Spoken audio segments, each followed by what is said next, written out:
Bonjour à tous, je suis heureux de vous faire cet encouragement qui sera aujourd'hui sur le thème de la souveraineté de Dieu. Pour ceux qui ne me connaissent pas, je m'appelle Adrien Sauvage et je fais un service civique ici, à Béthencourt, à la Maison Blanche, auprès des enfants. Alors déjà pour commencer, qu'est-ce que la souveraineté de Dieu? On pourrait traduire ça par le fait qu'il est au-dessus de tout, et il dirige toutes choses, lui le créateur de toutes choses, il a autorité sur tout. Le psaume 135, verset 6 nous dit: tout ce que l'Éternel veut, il le fait, dans le ciel et sur la terre, dans les mers et dans tous les abîmes. Je pense que vous avez tous déjà entendu cette définition et que vous êtes d'accord avec cela, mais pourtant, ô combien il nous est difficile d'imprégner ce caractère de Dieu au fond de notre cœur. Nous doutons bien trop souvent de la pleine souveraineté de Dieu dans nos vies, même sans le vouloir. J'aimerais vous raconter comment je suis arrivé à être ici, alors que tout me menait plutôt vers Lyon. Depuis tout petit, je rêve d'aller là-bas, cette ville où mes deux frères ont fait leurs études, où j'ai beaucoup de famille, une église que je connais et qui me plaît, un endroit où je pourrais faire facilement le sport que j'aime. Du coup, pour moi, c'était logique d'y aller et de suivre les traces de mes frères. J'ai fait plusieurs demandes de STAPS dans toute la France, mais pour moi, c'était clair que j'allais être pris à Lyon. J'avais un bon dossier, j'étais sportif, enfin bref, la totale. J'étais finalement très confiant. Mais vu que j'étais pas fou non plus, je priais quand même beaucoup pour être accepté là-bas. Outre l'école que je voulais, la ville que j'aimais, je me voyais aussi vraiment grandir dans ma relation avec Dieu, en y allant. Pour moi, c'était donc sûr, je serais pris là-bas. Le jour J est arrivé, l'heure des résultats. Tout content, je regarde mes vœux en continuant de prier, et là, une douche froide. À Lyon, j'étais comme 4500e sur 6000, dans la liste d'attente pour 450 places. Pour faire clair, à moins d'un miracle, je serais obligé de faire quelque chose qui ne me plaît pas, et possiblement dans une ville que je ne voulais pas. C'était 10 ans de projection qui s'écroulaient en seulement 5 secondes. Au fond de moi, j'en voulais à Dieu sans même me l'avouer. Je n'arrivais pas à comprendre pour quelle raison il me fermait ses portes. J'étais du coup aussi dans une grande incertitude pour mon avenir. Pendant encore 2 mois, j'ai espéré et prié pour un miracle, mais rien ne s'est produit. Enfin, pas ce à quoi je m'attendais. Finalement, j'ai décidé que je voulais faire une année sabbatique plutôt que de faire une année qui ne me plaise pas dans une fac de maths. J'ai donc commencé à regarder dans les services civiques possibles après mon voyage en Roumanie, avec pour idée de repartir là-bas grâce à l'argent économisé pendant. Plusieurs portes se sont ouvertes, certaines aussi se sont fermées, et c'était encore dur d'être dans une incertitude permanente. Mais cette fois-ci, j'avais cette certitude que Dieu me conduisait toutes choses, que Dieu conduisait toutes choses, et qu'il avait prévu le meilleur pour moi. Finalement, Dieu m'a ouvert une porte à Montbéliard. Pour être honnête, je n'étais pas très convaincu au départ. Ce n'était pas la ville que je voulais, ni le climat que je m'attendais, mais j'ai prié. Prié pour savoir si c'était sa volonté que j'aille là-bas.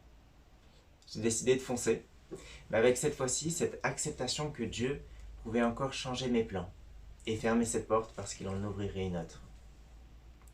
Finalement, ça fait 2 mois et demi que je suis ici, et c'est une réelle bénédiction. Dieu m'a emmené à l'endroit exact que j'avais besoin et où je pouvais le servir au mieux. Et c'est juste un kiff parce qu'il m'a donné même au-delà de mes espérances. Moi qui voulais goûter un peu plus à la mission pour savoir si Dieu voudrait m'appeler pour cela, ici il vient de me donner la possibilité de goûter à la mission pendant pas seulement 1 ou 2 mois, mais 8 mois auprès des enfants de Champvallon. Quel Dieu merveilleux nous avons, et il pourvoit d'une façon extraordinaire.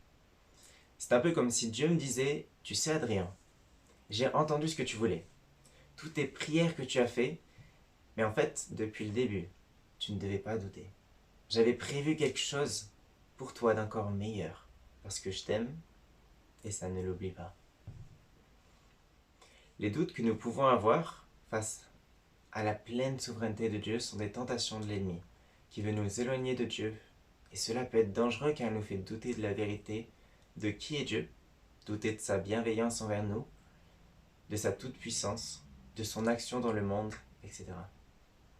Heureusement, et j'aimerais vous encourager aussi par ce verset, Paul nous dit dans sa première lettre aux Corinthiens, au chapitre 10, verset 13, « Les tentations qui vous sont assaillies sont communes à tous les hommes.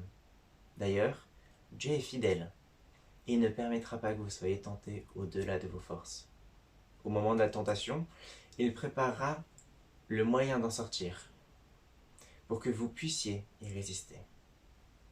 Et cela m'encourage personnellement parce que oui, j'ai eu des doutes, mais maintenant, je sais que Dieu me donne les clés pour que, à l'avenir, je puisse résister à ces doutes, qui sont finalement des mensonges sur qui est Dieu, et toujours plus lui faire confiance pleinement dans tous les aspects de ma vie.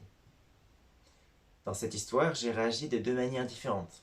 La première fois, j'avais un rêve tellement important pour moi qu'il prenait une trop grosse place. Et à cause de cela, je n'étais pas prêt à écouter ce que Dieu voulait vraiment pour moi. La deuxième fois, j'ai décidé de lui remettre mon avenir entre ses mains, en sachant qu'il pouvait le modifier, mais en gardant cette certitude que tout concourt au bien de ceux qui aiment Dieu. Soit on peut être cette personne qui, comme dans mon histoire, se projette tellement que finalement, sans s'en rendre compte, va avoir tout contrôle sur sa vie. Mais comme on ne peut pas tout contrôler très longtemps, on est souvent rapidement déçu.